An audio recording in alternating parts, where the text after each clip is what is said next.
why I'm doing what I do. I have a show where it's called The Infallible Word, and we talk about the Bible verse by verse and only the Bible. Why am I doing this? I'm doing this because as an ex-Latter-day Saint, 40 years active in the church, I know, even having visited last week an LDS church, I know they do not teach Jesus Christ and a regenerative relationship with Him. And so this year we've dedicated to church history. There's many of these things I really would prefer not to go through. They bore me. But I think that it's important for you to know the facts of church history so that if you decide to remain LDS and you truly believe you're a Christian, a born-again Christian, and you decide to remain LDS, fine. But you have to have all the facts. And that's why we're dedicating this time this year to church history. So we left off with Moroni in Joseph Smith's bedroom last week. Remember, it was the autumnal equinox. The date was September 21st, 22nd, 1823. Joseph Smith was 17 years old. Before we dive into an examination of the Book of Mormon itself, which I can't wait to do, we have to finish up Moroni's role in Joseph Smith's receiving and translating the Book of Mormon. There are some rare teachings I'm going to share with you tonight that the church readily admits. Take these teachings and ask yourself, does this sound like it is something in the way God works, or does this sound like the way man might work? From September 1823 to June 1829, Moroni would make repeated visits to Joseph Smith, his special student. In January of 1922, an article ran in the Ensign, which is an LDS magazine, and it called Moroni Joseph Smith's tutor. Now remember, Moroni is an angel. It says, quote, "It is impossible to determine the number of interviews Joseph had with Moroni, but 22 visits are often identified. As I have talked to LDS, my own family included, and asked them how many times did Moroni visit Joseph Smith before and after the golden plates were received, they all said 2, 3, 4, 5, 6 at the most. All right? We have at least 22. Working through Joseph Smith, the Lord brought about the translation and publication of the Book of Mormon in a remarkably short period of time, it says. As I said last week, 6 years is not a remarkably short amount of time for someone to have been talking about a record to the time that they produced a manuscript. Quote from the Church Magazine article, "This was possible because the Lord prepared Joseph in his formative years for his role as a prophet to the Most High. To that end, the Lord had assigned Joseph a personal tutor named Moroni. Officially, the church supports Joseph Smith's claims that Moroni visited him repeatedly before, during, and after receiving the golden plates." Let's examine these visits, and I'm going to make some commentary. Now, understand on my commentary, it's my opinion. In this situation, I can't tell you if Moroni actually appeared to Joseph Smith or someone who called himself Moroni or an angel. I can't say one didn't, and I can't say that one did. All I can say is ask questions as to the way the story goes down relative to what the Bible teaches and to determine if this angel was necessarily good or bad. The first 3 visits we've talked about, that happened in Joseph Smith's bedroom, and it was repeated 3 times in the same night. It's important to understand that in folklore magic, that 3 visits of a spirit were vital, because when a spirit appeared 3 times, it let the magician or the folklore believer know that this vision was real and that the spirit was genuine. If it appeared twice or once, it wasn't right. But when it appeared 3 times, then it was a legitimate visit of a spirit. And this ties right into the Book of Mormon of Moroni coming to him. It says, quote, in church article, "He, meaning Moroni, told Joseph Smith of the Urim and Thummim, which had been prepared to help translate the Book of Mormon." Now, if you're a Bible reader, and if you understood the Bible back then, you know that the Urim and Thummim were called lights and intelligences, I think. And these were Hebrew words. And what they were stones that were in a breastplate that the prophets would wear, okay? And on each stone was a name of one of the tribes of Israel. The Urim and Thummim is a strange thing in the Bible. We don't know exactly what it was. But what we do know is that the Urim and Thummim spoken of in Exodus 28:20 was not the Urim and Thummim that was supposed to be in the stone box with the gold plates that Joseph Smith could take out, and he could look through them and translate. The Urim and Thummim to Joseph Smith was a stone, a seer stone that we've talked about in the past, and he could look in that stone and he could translate this gold plate record that he says he had. So it says, going on, quote, Moroni also warned Joseph that when the time came to obtain the plates, that if he showed them to anyone not approved of the Lord, he would be destroyed. I've always wondered, why couldn't he show those plates to somebody? Why? What would the Lord's purpose be in him not being able to show the plates? And then later on, he showed them to 3 witnesses and then 8 witnesses, which we're going to discuss at length, that business. But why couldn't he show anybody? And why didn't the angel Moroni say to Joseph, you know what, Joseph? Don't tell anybody about these plates either. Because when you tell them, you're going to have persecution and troubles and trial and everything else. So in the wisdom of the Lord, why didn't the Lord have the angel say to Joseph, tell no one you have them? Instead, he tells everybody, and he spends all kinds of time pretending he's got these plates he's dodging around with, and they're always trying to find them. They can never find them. Why didn't the angel say, hey, Joseph, avoid problems? Don't tell anybody either. Think this stuff through, okay? So we have the fourth visit that occurs the next day. Joseph Smith wakes up, or never goes to sleep. He's very tired. He goes out to work with his father and brother in the field, and they see he's very tired, and they say, go home and go to sleep. As he's going home, he says he comes to a fence. He's too tired. He can't climb it. He falls in the grass, and the angel Moroni appears to him again. This is the 4th visit, and he says, Joseph, go tell your dad what happened. Joseph does what he said, and his dad said, as I believe you, go get the plates. So Joseph then treks to the Hill Cumorah, 2 or 3 miles away from his house. All right? I have a question that I don't know the answer to. If you know this, call us and tell us. I wonder if the Hill Cumorah was named the Hill Cumorah by the state of New York, or if Joseph Smith named the Hill Cumorah the Hill Cumorah. I'm just curious about that. By the way, the LDS Church owns the Hill Cumorah, and I don't know when they purchased it or how they got it, but it's theirs, and you can't go and do any excavating in it. So I think that's important to know.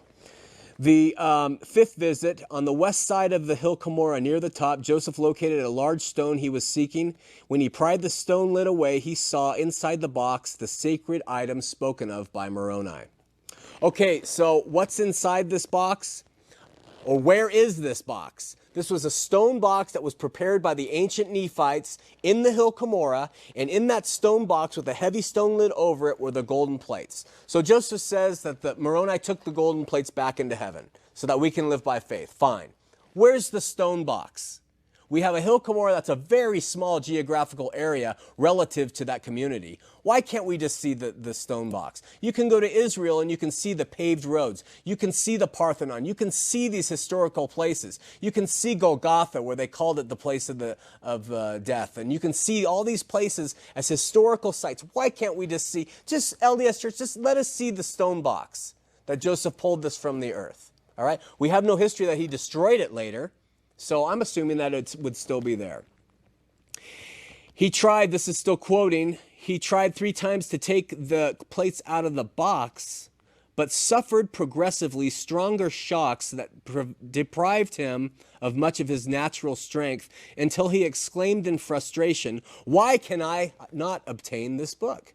Now I want you to know, if you read Michael Quinn's Early Mormonism and the Magic Worldview, shocks from these spirits that lived in the earth to protect the treasure was very much part of folklore, magical folklore, that when you went to get their treasure, they had the power to shock you. All right? And Joseph Smith is reaching into the earth to get the gold plates, and he receives 3 shocks of greater and greater strength, and he finally cries out, how come I can't obtain the plates? And all of a sudden he hears, because you have not kept the commandments of the Lord. This was the 5th time that Moroni had visited Joseph in a 24-hour period or less. He told Joseph to return 1 year later, and Moroni would meet him again at that spot. Now, why was 1 year important?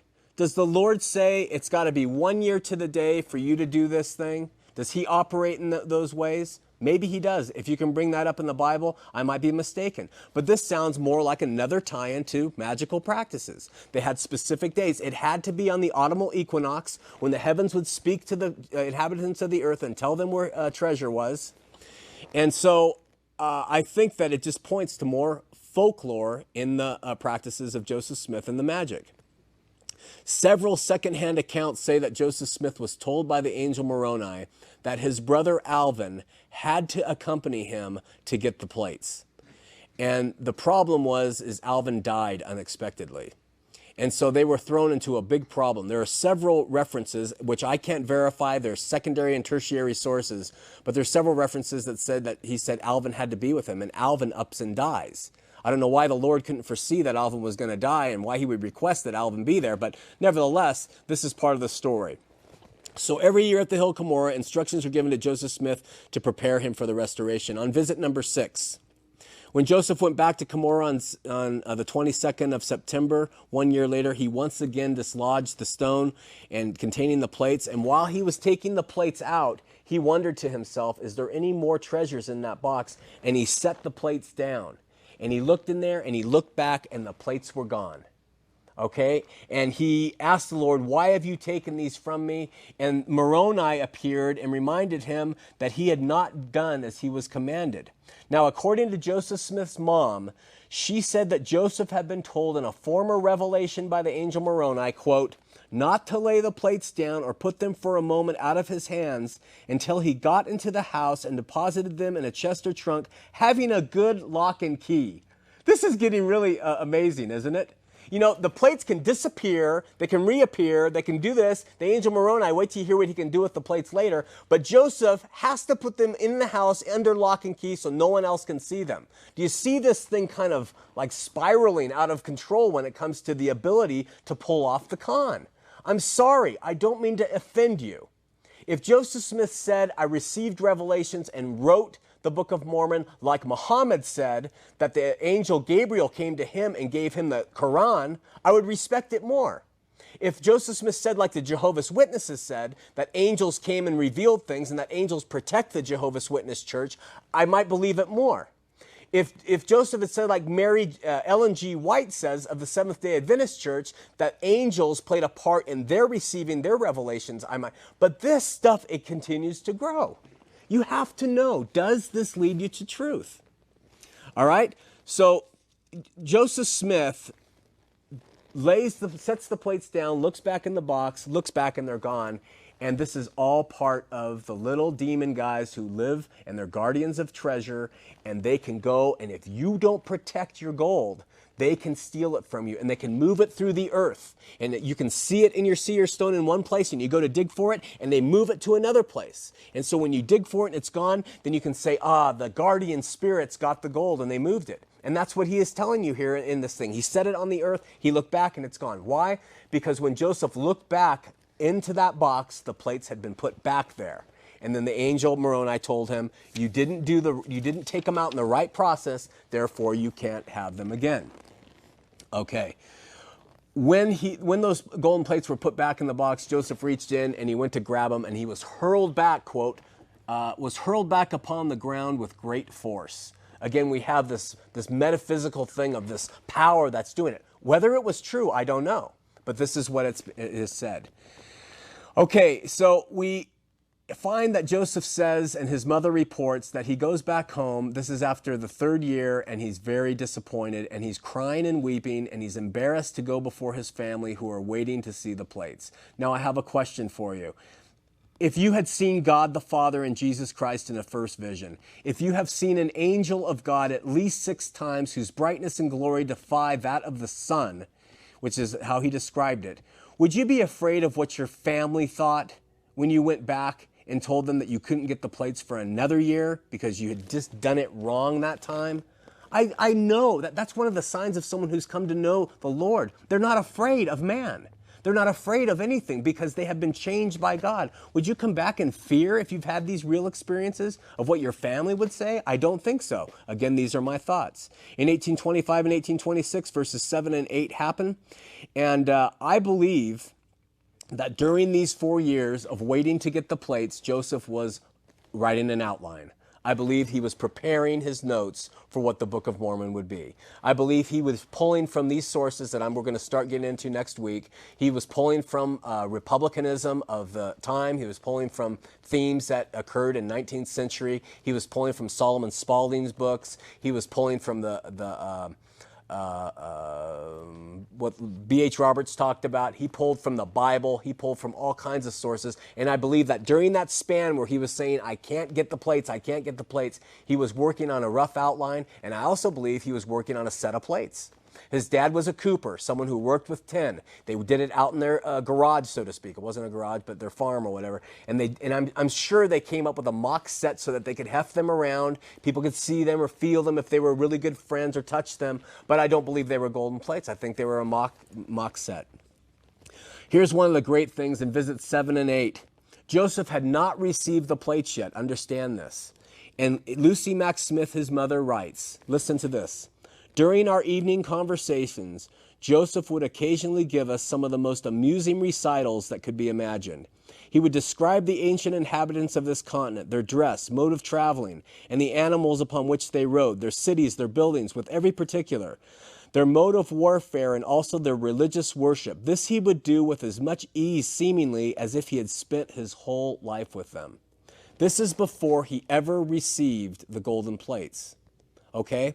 I know that when I tried for years to write scripts for Hollywood and submitted them to large studios, that as I was going through those, I would tell the stories to people I knew and see what their reactions would be to the scripts. I would tell the things as I was developing it in my mind to see how they would react and if it would be something I should keep. Joseph Smith told his parents and his family gather around the fire at night and tell them the stories about the ancient Nephites and describe everything about them, and he hadn't even gotten the plates yet. How? History of the Church tells us in 537 that Joseph saw other celestial beings between 1823 and 1827. Ivan J. Barrett, a religious professor at BYU, wrote that, quote, Joseph was visited by a host of people from the Book of Mormon while translating the plates, including Nephi, Alma, Mormon, and the 12 disciples Jesus chose during his visit to the Americas. Okay, so this is like saying, what would you think if I said J.K. Rowling, when she wrote the Harry Potter series, had Harry Potter and all the characters come and visit her as spirits and tell her about what world she was writing of? What would you think of her? First, would you believe the story? You might say never. Or you might say possible, but what kind of spirits were these? This is exactly what they're saying here. In 1832, 34, 35, and 38, there seems to be a revision of what Joseph said, and the folklore magic elements of Moroni's visits to him were starting to be taken out, and they were starting to give us a more pure version of what was acceptable to tell. Visit 19, Joseph meets the Moroni on the hill Cumorah, and the Moroni tells him it's time to get the plates, and then on visit 9, then in visit 10 on September 22nd, the autumnal equinox again, the angel gives Joseph the plates. It had been 4 years. Joseph was now 22 years old. What was he and his father, who once taught English, what were they doing during that 4-year period of time? We know that Joseph got married. We know that he lost a brother to an unexpected death during those years.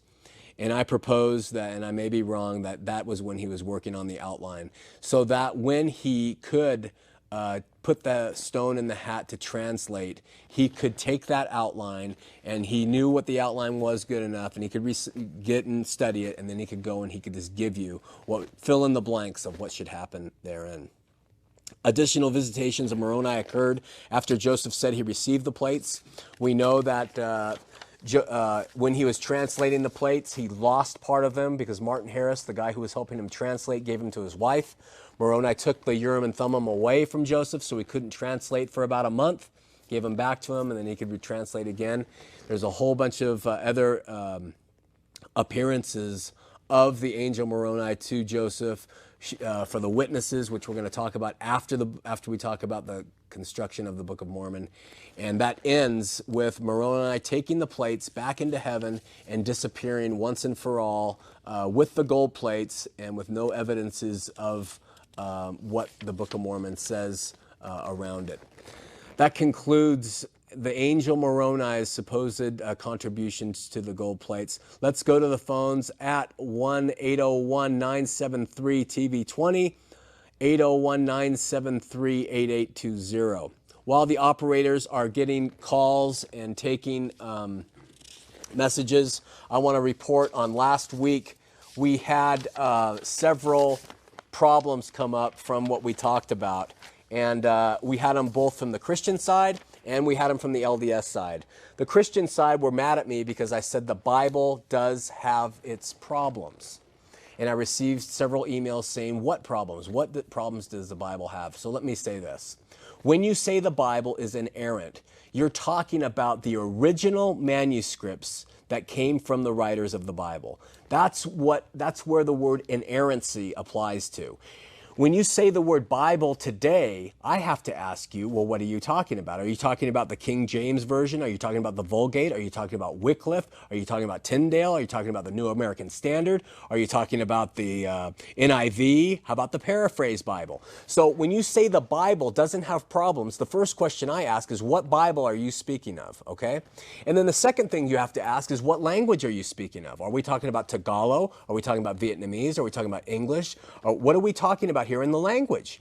So you would have to be, and it does not help you as a Christian to say every single Bible is inerrant without any type of grammatical problems. That's just not correct. They have problems. The question is, do those problems lead to you not being able to trust your salvation to it?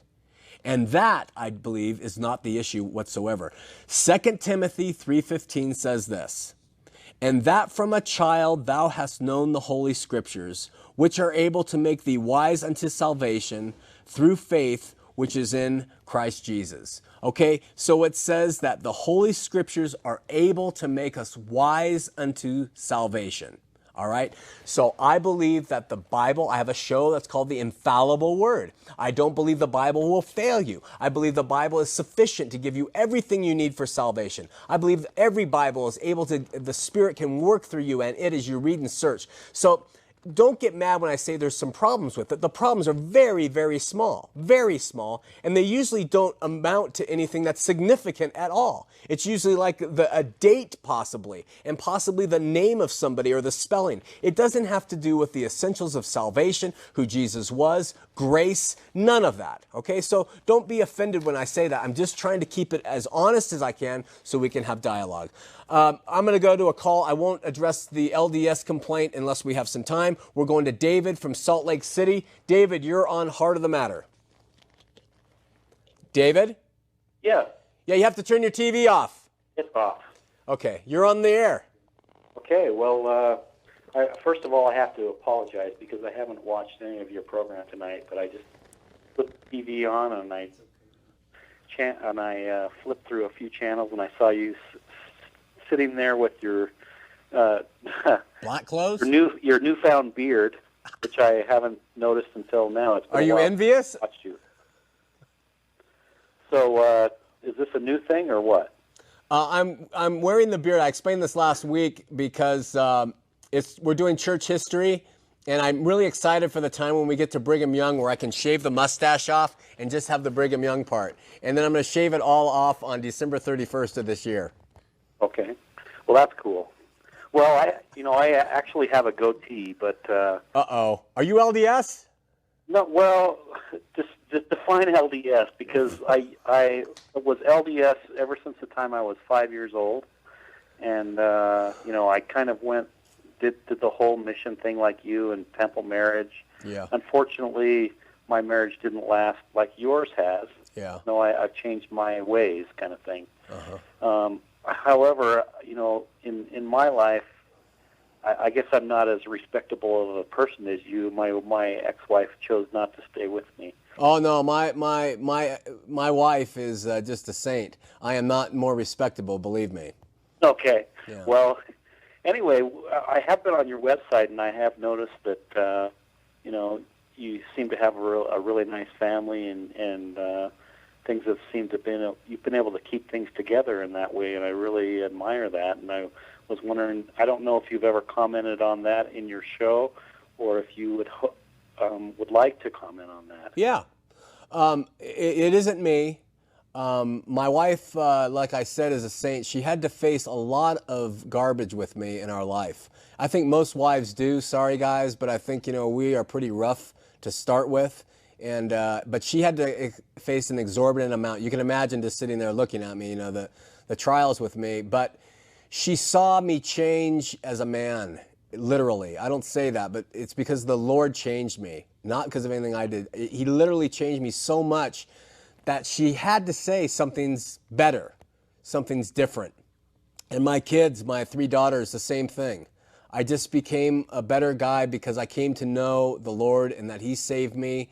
And it just changed me so much that it just bettered our life completely. And that's how our family stayed together. My wife had every reason in the world to leave me, my kids to disown me, but they saw the change that the Lord did in my life, and so therefore we've been able to keep it together. What happened in between that time?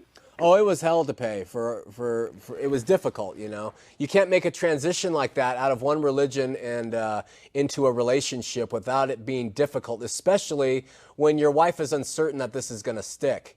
So you have to, it takes a lot of prayer and a lot of trusting in the Lord, and He's the one who can make it happen if the participants are willing, Hey, well, there's one other thing I wanted to talk to you about. I read a little bit of your book, and it was talked about Zen and the Art of Motorcycle Maintenance, and I started reading that book, and it was very interesting to me, and I wanted you to comment on it. I love Robert Pirsig's writings. I think Zen, the Phaedrus character, was really interesting, and I really related well to the whole thing. But Pirsig is really a dead guy in his heart, man. And when he wrote Dahlia and all the others, I just didn't get it. But anyway, sorry, audience. Anyway, long story short, David, I liked him as an author back in the day, and I learned some things from him. Okay. What was your subject tonight? Subject was Moroni. Okay. Well, the only thing I remember about Moroni is like there was he's up on the temple, of course, in Salt Lake Temple was probably the first place, but there was a guy, Kimball comes to mind, J. Golden Kimball, and they talked about how they asked him, that like in the second coming, Moroni's going to blow his horn, and he said, no, if he does that, then the pigeons will shit all over the east side of the temple, and he didn't think that was going to happen. Do we have to put the delay back in? David, it was a good one. I understand J. Golden Kimball had that kind of mouth, but on the air, we got to watch it, buddy. Hey, thanks for the call. We're going to move on. Okay? Thanks. Thank you. Bye-bye. Okay. No J. Golden Kimball quotes. For those of you who don't know, J. Golden Kimball was LDS who had a foul mouth, and LDS loved to quote him because it gives them the license to swear. All right, we're going to Beth, a first-time caller from Alpine. Beth, you're on Heart of the Matter. Beth? Hi. Hi, you're on the air. Oh, hi. Sean? Hi. I just wanted to comment. I used to live near you in Huntington Beach. My family, we weren't members of the church, of the LDS church, and you visited with us several times and tried to inspire us, and we have since converted to the LDS church, and our family is so happy. Wow. And I've just noticed on your show, I saw you on there, and I caught your eye, and I just wanted to tell you that the spirit and the glow has gone from you that you had when love we met this you one. in Huntington Beach. You had a spirit about you. You were happy. Your family was happy. Yeah. And I don't see that anymore. As all I do is see you talking doctrinal, trying to pick apart different issues that you have. Beth. And I really don't see the spirit that you had then. And I just wanted to make that comment that I can see that you've lost this. Can I ask how I knew you, Beth, before you say all that? Yeah, we lived near you, and we weren't members of the church. When you say near me, give me a street. Pardon me? Give me a street. We lived off of Bouchard and Adams. And was your family a part member? No, we weren't. None of us were members. And I came and visited you. Why? I think we were friends. Our kids were friends. Our kids were friends? Yeah, your daughters, Cassidy, and a couple of your daughters. Well, you know my family, then. You could have gotten that from the rest. Your last name. You had such a spirit about you, and you said to me once that dark places, the spirit can't dwell in dark places, and so that's why bars are always dark. And I wondered why you wear dark clothes every show. It's because Oh, man, I'm getting it tonight, aren't I? The dark clothes are bad. I wear black all the time, but I just How come you wear black? stuck out in my mind. Why do you wear black all the time? No, Because it makes you look thinner, doesn't it? You've lost the spirit. You used to have a glow. You knew the scripture. Okay, Beth, You had a Beth, happiness, Beth, you got to let me family was talk. happy. Beth, can you let me talk for a second? Because you've thrown a lot of things out here. I want to say something. Okay. Happiness is circumstantial. Jesus promised that when you follow him, you are going to have trial and difficulty. Happiness is based on circumstance. Okay. Let me finish this. Let me finish this. Beth, let me finish this. You know, that maybe Beth, you did influence for Beth, good, and I appreciate that. Beth, let me finish. Okay, I have to. You gonna let me finish? Or you want to hang up? Beth. Yes. Oh, well, I just hung up on her and I. Listen, let me say this. I have learned that there is a great deal of looking at countenance and searching countenance. I don't think there's anything wrong with that unless too much is put on that. Happiness, there's a reason that part of Utah is called Happy Valley. When you're in a circumstance where everything is going in a certain way and you belong to a certain group, I don't care what it is, you're going to have happiness. But do you have joy? I expect to have great difficulty and sorrows and persecutions as a Christian. I don't expect to have that as a Latter-day Saint. I expect to have a camaraderie that will bring a certain amount of happiness. But when you understand these concepts, and if someone wants to write me, I'll explain them to you at length. There is a great difference between the sorrow and difficulty of being a Christian and the happiness that comes with belonging to a church that offers you another gospel. That's the best way I can summarize it. And but I still think I have a glow, and I still think I'm happy. So don't be so mean. Beth, you've gotten meaner. You need to be nice when I knew you were in Huntington Beach. I didn't even know who you were. Okay, let's go to Lou, which is my mom's name, from Provo on line 2. Lou, first-time caller. Okay. Hello? Hi, Lou. You have to hang up the phone. Hang up the TV. The line. Hello? You have to. Did you turn off the TV? Yes, I have. All right. That flight's gotten to me. All right. Go ahead, Lou. Okay, I want to say you still got a glow. I think it's a glow. Anyway, you were talking earlier about how Hill Cumorah got its name. Yeah. It seems like I heard someplace in church history that it was named after a hill in South America. Well, who named it was my question. Was it the state of New York, or was it the Mormon Church and Joseph Smith that got it around to somehow it being called the Hill Cumorah? Well, I think it was because the church named it because of a hill named that in South America. Yeah. I remember my church teachings. So I wonder what the hill was originally named in Joseph Smith's time. I don't know. You know, because I've read, and when we get into names of the Book of Mormon, it's going to be interesting because there was a Comoros Islands whose capital was Moroni, which is very interesting. That was on a map in Joseph Smith's time. But I want to see, I'm trying to find out what that hill was called before the Mormons took it over and named it Cumorah. Oh, I don't know. But and I wanted to ask you, too, you were talking about the Urim and Thummim. I heard once, too, that Joseph Smith looked in a hat. Oh, he did, yeah. So was it the Urim and Thummim or was it the hat? No, the Urim, what they call the Urim and Thummim was a stone, and it was put in a hat, and he looked into the hat. So you're right about that. Okay. Yeah. All right, another thing, you were talking about the Bible. Yeah. The Mormons believe that it's true as far as it's translated correctly. Well, which parts aren't translated correctly? That's a really good question to ask them.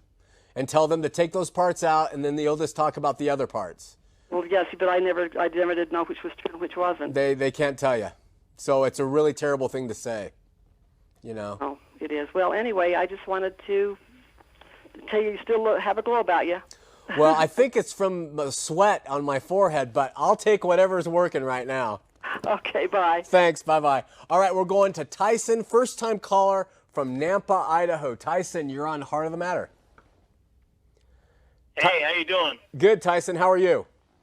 Good. I have, I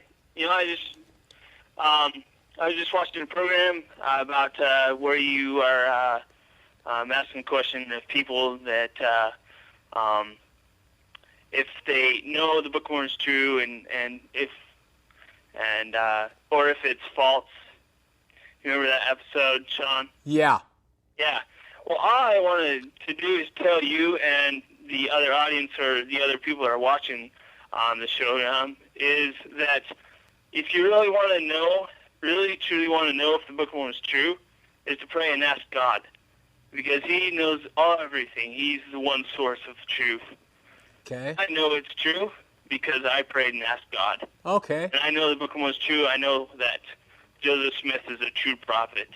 And those golden plates, ancient writings are true. Okay. He did translate them. Okay. Okay. I hear all your I knows. I know. Yeah. Yeah.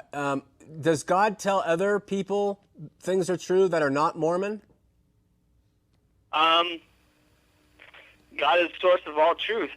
So does He tell Muslims that the Quran is true? No, I don't really know about that. I know the Quran is writings. Does He tell the Jehovah's Witnesses that the New World Translation is true? Does He tell the Baha'i Barith? Does He tell the Jews? I mean, tell me, where is truth from God? When there's other people of other faiths that say, I know this is true, God tells me. When a woman says, I know I should marry this man, God has told me, and he turns out to be a horrible person. When someone says, God has told me my child's going to live, and the child dies. You tell me, what are you talking about when you say you know? What is this knowledge thing you're speaking of? Well, I know through the feelings that I've received. The feelings you received? And how do they feel? I feel good about. You feel good. That I've learned and studied about and taught. Were you raised in the church? Yeah, I was. Okay. And then. So did you grow up singing songs and hearing things from a child and from your parents' mouth and from all your friends that said these things are true? Did you bear testimony? Did you constantly have reaffirming experiences that said they're true, they're true, they're true? And now when you decide they're true, it makes you feel good? Is that possible? Because there was a point where I had to find out for myself if it was true. It's impossible for you to find out for yourself when you've been indoctrinated to the extent that you have. This is the problem. The problem is the Bible is in conflict with what you say is true. This is the bottom line problem. And it doesn't matter what you say or how it makes you feel or glow. You cannot say something is true if it goes against God's word. And here is the problem. So we have a show called Knowing, and you can look it up on the internet, and you can watch that. And I talk about epistemology and how knowledge works in the Scripture and how it doesn't work. And you're applying it in the very wrong way, my brother. I got to let you go. We got more callers. All right. Well, I just know it's true, and and you feel it, and on we go. All right, man. Thanks. We're going to Ron, first-time caller on line 2. Ron, you're on Heart of the Matter. Hi, Sean. Hey, how you doing? Fine. Hey, great show. Thanks. I'm just curious about what Bible you use, and what particular company makes yours. I mean, it's just a huge Bible. I was curious about it, all. You know why it's so big is it has really wide margins, and when I teach in a normal setting, I write in those margins. I keep it up here in case I need it, but I put my notes on top of it. And it's a King James version, just like what any LDS, and it's a really good Bible. I highly recommend it because of its notes. And it's the Thompson Chain Reference Bible of the King James version. Oh, okay. So if it's a Thompson with wide margins, that explains its size. Yeah. Yeah. Well, I have a Thompson. I went to the Schofield wide margin version a while ago, and it's big enough. But yours looks so huge. I was just curious. Yeah. But, hey, that Schofield is a good Bible. Yeah, it's a good one you have there. Well, I was curious. I'll let you get back to business then. All right, you take care. Thanks for calling. Yeah, bye. Bye-bye. We're going to a first-time caller from Arizona, Sabin. You're on Heart of the Matter. Sabin? Yes? You're on the air. Hello? I scared Sabin. All right, we're going to Sandra on line 4. Sandra, you're on Heart of the Matter. Okay. You're on the air. Right now? Yep. Okay. Sean. Yes.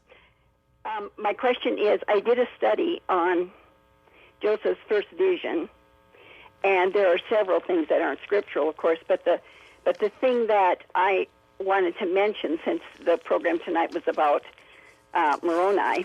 Yes. My question is Moroni the angel the same Moroni that's the son of Mormon? Yes. It's the same one? Yes. So, in other words, when you die, you become an angel. Is that Mormon doctrine? That's Mormon doctrine, yes. Okay. Which is not scriptural. No. Okay. That's my point when I did this whole study. This is just one of the things that's not scriptural. But to me, that would make the whole vision untrue. Right. A false vision. Yeah. Because people, when they die, do not become angels. Right. And that's just like angels don't become people or men do not become angels. Exactly. And if people take their Bibles out and they just do a simple word search, word study on angels, you'll see that they are, we've talked about them before, they're a different category of creation, just like raccoons are raccoons, fish are fish, angels are angels. Right. And they are a creation that help God in the heavens. Exactly. Yeah, and there's many attributes to them and everything else, but this fairy tale notion that when we die we become these angels that come back is, you're right, absolutely not true. That's right. Excellent point. Okay, so to me, the first vision is a moot point. I mean, because you can go into other aspects, like, for instance, seeing God the Father. If you look in the Bible, God is a spirit, and no one has seen God at any time. Right. So that alone, that also disclaims the vision. But what they say in response to your arguments are that the Bible can't be trusted because corrupt men crept in and changed it. Mm-hmm. And so you don't have the full knowledge of what the Bible could teach you about angels and about seeing God. Okay, so the Bible is not their reference. The Bible is, so far as it's translated correctly, but modern day revelation, in addition to their extra biblical books of canon, are what they turn to more. Okay. Yeah. Well, my conclusion of the whole thing is a false vision produces a false prophet, which produces a false book, which produces a false religion. Yeah, amen. It's a great point. And you know, if we turn, in fact, I'm gonna let you listen to this as I hang up the phone. Thank you so much for your call. You're welcome. Okay, bye-bye. We can tie in a simple verse from Galatians that helps us understand the context. We have Brennan, a first-time caller. I'm going to get to him in a second. Galatians 1:6. Paul is speaking. He writes to the Galatians, "I marvel that you are so soon removed from him that called you into the grace of Christ and unto another gospel, which is not another gospel, except there are some that trouble you and would pervert the gospel of Christ." What's the gospel mean? What does that word mean? It means good news of Christ. What's the good news? You're saved by grace. You believe on him. He saves you. And it says in verse 8, "Though we or an angel from heaven preach any other gospel unto you than that which has been preached unto you, let him be accursed. And as we said before, so I say now again, if any man preach any other gospel unto you than what you have received, let him be accursed." All right, let's go to Brennan, first-time caller on line 2. Brennan, you're on Heart of the Matter. Yeah, this is Brennan. How you doing, Sean? I'm doing well. How are you? I'm well. Had breakfast the other day. I don't know if you remember. Oh, yeah. How's it going?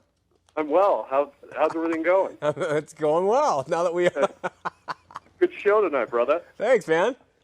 Hey, I just wanted to call in quick and bury you my testimony that evolution is true. Yeah, perfect.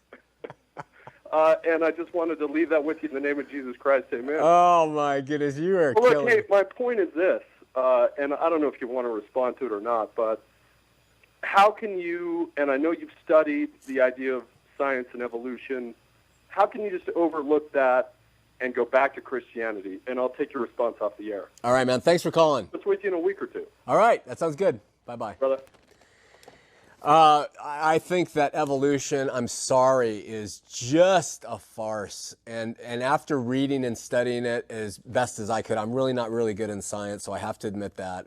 But when I step out onto the seashore at night and I see the stars, and I realize that just little facts, that if you got into a jet plane at one end of the Milky Way and traveled to the other end of the Milky Way, it would take you 100 billion years to get there. And that's just the Milky Way. When I see God's handiwork in nature, it just like Romans says, and like Hebrews 5:3 says, and like Psalm says, I am in awe of this Creator who manages and put this thing together. Evolution is a theory.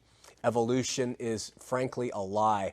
I hate to go down this road, but I just saw it the other day. Dahmer, they interviewed Dahmer,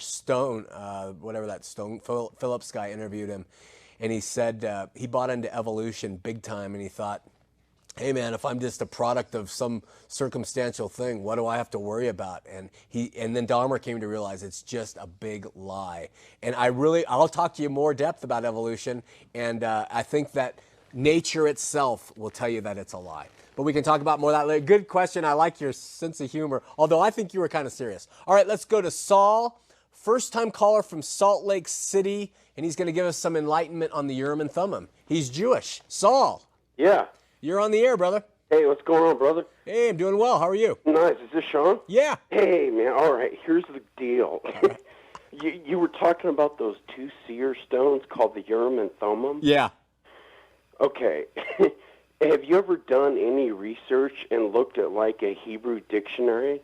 Well, I have, but it was kind of mandatory I'm not a linguist, but go ahead. Tell us. Teach us. Okay. All right. Well, I want you to go to a Hebrew dictionary. Okay. And look up the word Urim and Thummim. Okay. What does it say? It says well, I can tell you what they are. They're two seer stones, and the Jewish people use them to decipher who was going to war against them. Oh, yeah. And they also use them to see if they should hide the sacred objects in Jerusalem or fight. Huh. They disappeared somewhere around 580 BC, somewhere around that timeline. I'm not sure the actual year. Uh-huh. And Jerusalem was destroyed. Well, I stand corrected on them being the stones in the breastplate. What were those? Do you know? Well, those are the same stones. Oh, okay. They came out of the breastplate of Aaron. There were 12 stones. Right. 10 of them represent the 10 tribes. I'm not sure which 10 tribes exactly. Uh-huh. And the other two, see, I haven't been to church for so long. Man. Go back. I just like, it's but the deal is those two seer stones are real. Huh. That's they're not stones like you think. Yeah. They're stones. They talk about them in the Bible. Yeah. They call them the Urim and Thummim. Yeah. The major difference, though, is that what Joseph Smith described of them being these stones set in bows like glasses, that they were not the Urim and Thummim of the Bible. They didn't somehow make it from their disappearance into this gold plate box. And that what really was called the Urim and Thummim for Joseph Smith was a seer stone placed in a hat. And so, but I didn't know my facts as well on the Hebrew, and so I'm really glad you called in and clarified their origins and what they were used for.